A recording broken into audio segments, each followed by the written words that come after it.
Good afternoon and welcome to Fast Horses Today. Today is Saturday and it is August 3rd. Now, we are going to be covering the late pick 5 over at Del Mar, which starts in the 7th race. The approximate post time is about 5 o'clock Pacific, so that's 7 o'clock here in the Central Time Zone. And I've got a ticket that I want to share with you. I just wanted to start out by saying Del Mar's just been extremely difficult these first several days of the meet, and I know I've had not much success with my pick 5s. Had some winners here and there, but have not cashed in on these pick 5s. So I'm hoping to turn it around today on this Saturday program. They put together a nice card. They put together a nice last 5 races as well. So let's get started here in the 7th race. 7th race is a Cal allowance, first level allowance, a mile on the grass. I've got 3 horses that I want to put in here to get this pick 5 started. First, I'm going to go with the 5, who is Devil Be Me, for Jeff Mullins and Antonio Fresu.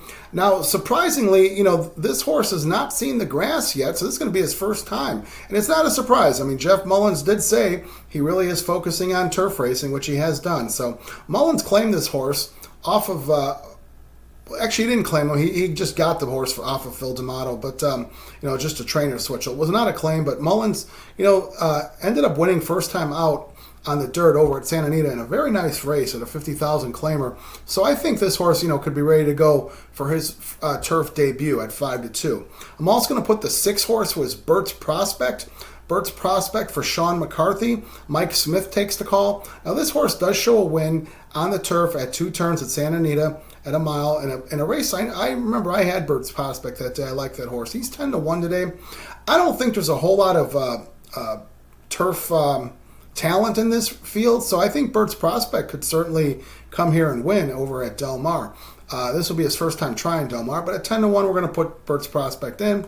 Then I'm also going to put the 9 horses, El Rey Dorado. This is from Mick Ruiz. And Mick Ruiz, earlier today, Mick Ruiz ended up having a winner on the turf. Mick Ruiz was a guy who certainly had nice horses in his past, and it certainly has an interesting history with California racing. If you want to read up on Mick Ruiz, certainly look him up, and you'll see some of his battles with the California Racing Board, and how things have transpired for Mick Ruiz. So I always like to, to root for him because he's a self-made guy, and he fights for everything that he gets. So I do appreciate a guy like Mick Ruiz. So I'm going to put the 9, El Rey Dorado, Kyle Frey.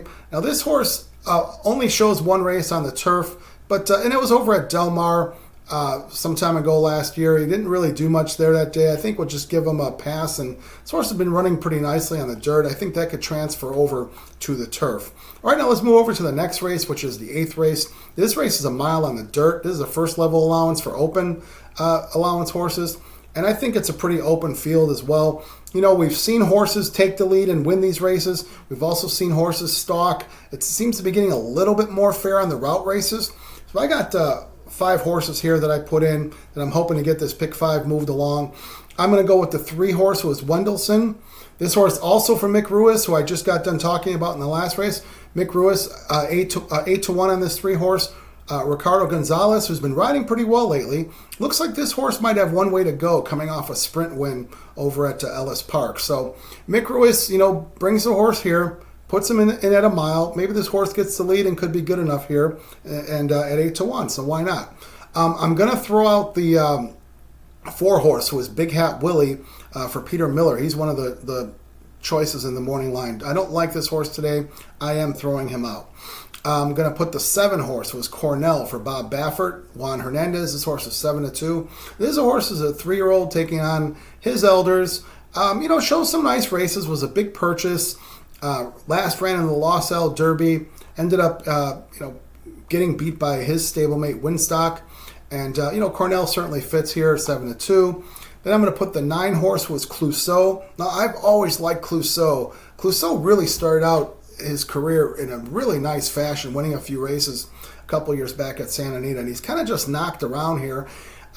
He's run a couple races at Del Mar, ran a pretty good allowance race at Del Mar last year on the 2-turn configuration here at a mile. So I don't know. I just think Clouseau, maybe he's grown into his body here. He was a big purchase for a Calbred at $150,000. There's certainly some breeding there, some talent. And Maldonado takes the call. He'll probably keep this horse up close and give this horse a shot here. Then I'm also going to go with the horse Fifth Street. That's the 10 horse for Tim Yakteen. This is another big purchase. This horse cost over $900,000. And this horse was previously trained by Bob Baffert. Yakteen takes over. And Yakteen's been doing pretty well here at this Del Mar meet with some nice winners. Puts Kazushi Kimura on the horse. Kimura did ride the horse last time when this horse ran back at Santa Anita in April. So Kimura's been riding some nice races and could win, certainly anywhere, dirt or turf or whatever distance. Kimura is good enough. So I've got the 3, 7, 9, and 10. All right, now let's move over to the next race, which is one of the features in the race. This is the California Dreaming. This is for Calbreds at a mile and a 16th on the grass, $150,000 purse. And they put together a nice big field for this race. Just a lot of variety here. You've got some younger horses, some lightly raced horses, some very experienced horses. And I narrowed it down to 3 horses here. I'm going to put 3 horses here. There's a lot of speed signed on, so we'll see if the race gets cooked up early. If that were to happen, maybe we will see some big time closers in this race. But I've got 3 horses here. I've got the 8 horse, who's Carmelita's Man. Carmelita's Man for Dean Pedersen. And this is a returning champ. This horse won last time. Last year, this race was run. 8-1, Tiago Pereira. This year, this horse has run twice. Just recently had run twice at Santa Anita. Has run a few times. Has run 5 times actually this year. But had a layoff line. 2 starts off the layoff. Just ran kind of easy, even races here. I think that sets him up for this one being that 3rd start off the layoff line. And this horse, liking Del Mar, having won 4 races, doing a lot of his damage at Del Mar, and having won the California Dreaming last year, I really think that puts this horse, in play here at 8-1. That would be Carmelita's Man. I'm also going to put the 9, who is Woo Babe. This is for Richard Baltus. Now, Baltus took over this horse from John Sadler, had this horse a couple starts over at Santa Anita, 12-1 in the program. Now, Woo Babe, if you look at his running lines and watch film on him, this horse likes to run. But you know what? He also likes to find horses to beat him. So he's got a lot of seconds, a lot of thirds, a lot of slices. But this horse does like to run. So they made a big switch on this horse. They gelded him. Could be a difference. I mean, we're going to see. Some people call that the ultimate equipment change. We're going to see 12-1. But Woo Babe certainly has talent. Maybe Kazushi Kimura can get this horse to the wire and find a way to get to the wire and not get beat. Then finally, I'm going to put the 10 horse, who is Old Pal from Mark Glatt. This horse is the program favorite, 3-1. Mike Smith takes the call. Now, Smith has ridden this horse both times in his starts this year. He had come off a pretty good layoff, and ended up winning his first start back, which is always impressive. And then they had the horse in the Crystal Water Cal Stakes over at Santa Anita, and the horse ended up coming 3rd, but ran a nice race. Makes me think that might have bounced a little bit off that big comeback win. And they've given this horse some time off. He ran in late May. We're talking about early August now. And, we're going to see what Old Pal's made of. Certainly has a lot of talent, that's for sure. So that's the 8, 9, and 10. Now let's go over to the 10th race, which is the feature. This is a Clement L. Hirsch, Grade 1, fillies and mares, mile and a 16th on the dirt. Kudos to Del Mar for getting some ship-ins to come, some very high-profile connections with a Judmont horse, with a Godolphin horse, to come in. The favorite here, who's 3-5, is Adair Manor for Bob Baffert. And, this horse has done a whole lot right in her career. She's won at different distances. She's won at different tracks. She's having a great year this year. She's won at Del Mar. She has 2 starts and 1 win at Del Mar. And, certainly deserves the favoritism. I just wonder, sometimes Del Mar is a place that, eats up some of these favorites. I mean, we've seen it already this season and certainly in seasons past. So I do have Adair Manor.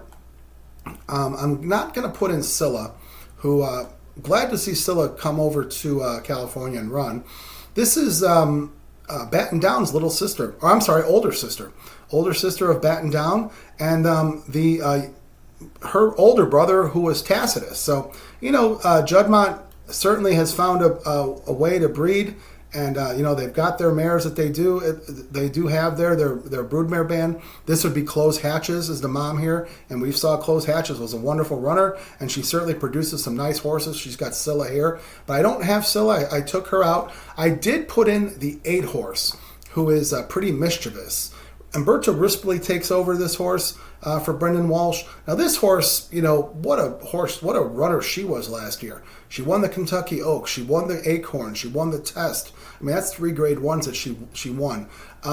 Something must have happened after the Cotillion, which is another grade 1. She came in second that day, close to the wire. Must have been some mishap after that because we hadn't seen her, that was last September. She came back in May. And sure enough, she ends up picking the grade 1 La Troyenne and then follow that up with the Ogden Phipps. So she's running 2 grade 1s this year. I watched her film. I saw the ability. She didn't win either race. She ran just kind of even races, but she made some moves and showed some ability. So I'm going to give this horse a chance here. If this horse doesn't show up today, then maybe this horse just soured on running, and that happens sometimes with mares. So I'm going to put Pretty Mischievous in with Adair Manor. So that's the 2 and the 8. That would be in the Clement L. Hirsch. And let's watch a nice race there for that grade 1. Now let's move over to the 11th race. The 11th race is the final on the day. It's a mile and a 16th on the grass, so they come off that elbow chute there. This is for maiden $62,500 horses. And, this, I've used this term before. If you look at some of these horses, this is the Boulevard of Broken Dreams. We've got some big purchase prices that are running in this race that, things just didn't work out for. I've got 4 horses I'm going to put in here. I want to, have a live ticket, have 4 horses to go. Would be in a nice position there to cash this pick 5 ticket. I got the 1 horse who is Saltwater Cowboy for Doug O'Neill. Now, Doug O'Neill takes over the training here from Jack Sisterson. So this horse came from Gulfstream. So they do get the ship and win bonus here, or ship bonus. And, if they win, they get a bonus on top of that. So this horse has run some even races over at Gulfstream Park on their turf course. Had run in some condition allowance races, also a Florida State Bred and Open. This running into this 62.5 probably meets about the same type of caliber that he was running up against at Gulfstream Park. 15-1 Kazushi Kimura. Let's see what happens here. I'm going to put this horse in there. I'm also going to put the 2 horse who is Classically. Now, Classically, this is the older brother of this horse by Fantacola. Fantacola had a younger offspring that won the Oceanside. I think it was Formidable Man. So this is Formidable Man's older brother. So certainly, things didn't work out as well for the older brother because he couldn't break his maiden, and they're putting him in here for 62.5 claiming. Actually, they're taking pounds off and putting him in for 50. So that just tells me that, they don't mind losing this horse at 50. They're going to take pounds off and take a shot with him at 5-1 with Juan Hernandez. So I'm going to put the 2 horse who is Classically. I'm also going to put the 4 horse who is Leading. This is from Michael McCarthy. And this horse, they ran this horse a few times in special weights. Really didn't do all that much here. This is Rapoli Stables. They ran the horse in for 50 in a turf sprint. Horse I thought got a little bit of a rough ride there, a rough race. So they're putting this horse back in for claiming. We've seen Michael McCarthy and Rapoli make this move in California where they drop horses into claiming races. They seem to be live. And then, if you're claiming horses, it might be buyer beware. But we're betting horses. So, a horse could be good enough here. That would be the 4 horse Leading. And then I'm going to put the 6 horse who is Big Juanito for Victor Garcia and Hector Barrios. So this horse, Garcia has done well with horses off layoffs, and this horse has been running in claiming races. Ended up getting beat on the wire back in May at Santa Anita. Followed that up with just kind of an even race. So I'm just thinking maybe this horse might want to change the scenery. Also, Hector Barrios seemed to give this horse its best race. Maybe he comes back here again. That's 6-1. That would be the 1, 2, 4, and 6. As I mentioned, there was a couple big purchases that's running in this race. The 9 horse was a $1.5 million purchase, and now they're running this horse in for 62.5. So, just say buyer beware there. John Sadler, they pulled the ripcord there on Nuclear. I don't have that horse in this race. So, that horse is 9-2. They can keep them. not gonna touch that race. That horse, the 8 horse, also was a big purchase. I think it was about a $500,000 purchase. And John Sheriff's pulling the ripcord, putting this in for a claimer. You know, you can keep that one as well. So we've got the 1, 2, 4, 6. All right, now let's recap here at Del Mar. So the pick 5 starts in the 7th race. I've got the 5, 6, 9 with the 3, 7, 9, 10 with the 8, 9, and 10. That's in the California Dreaming race. With the 2 and the 8s. That's in the Clement L. Hirsch. So we've got Adair Manor and Pretty Mischievous. And then to cap it off, we've got the 1, 2, 4, and 6. So the math on that is $144. If that's your speed, go on ahead. That's what I played here. You know, if you're looking to narrow it down, you know, certainly some opportunities to narrow there. If you want to add, subtract, play the pick 3s, play the pick 4 within that. You've got to do what works out for you. So as always, I'm going to wish you the best luck. I wish you also some good trips, because Del Mar, it's all about trips and just haven't gotten many lately. So need to get those good trips to get that good luck. And let's see some good, safe racing. So as always, I ask you to please hit the subscribe button. Doesn't cost you anything, just gets you on the queue. And, you know, like, dislike, make comments. You know, would love to hear from you. You know, let's create some discussion. So as always, thank you so much for watching. And let's see a great day of racing at Del Mar, where the turf meets the surf. Thank you.